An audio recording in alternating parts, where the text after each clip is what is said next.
হানাফি থাকতে পারে, শাহাফি থাকতে পারে, মালিকি থাকতে পারে, হাম্বালি থাকতে পারে, চিশতি, সাবেরি, তরিকতি, হাকিকতি, মারেফতি, চরমনে, আট্টসি, ফুরফুরা, মাইজবান্ডার থাকতে পারে। আমরা রফাইজান করি, ভাই আমাদেরকে জায়গা দিবেন না দেশে? আমরা আমিন বলি, আমরা কি জায়গা পাই না ভাই?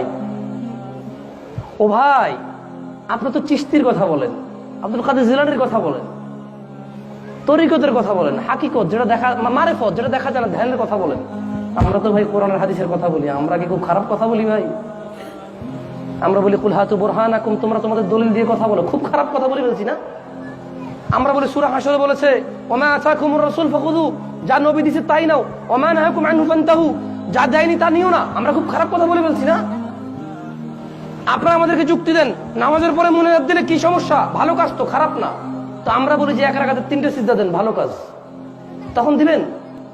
তখন বলবেন নামাজ হবে না। কেন? ভালো কাজ তো। আপনারা খালি যুক্তি দিয়ে চলেন, আমরা প্রমাণ খুঁজি। আমরা খুব খারাপ হয়ে গেছি না? আল্লাহ আমাদেরকে বুঝার তৌফিক দান করুন।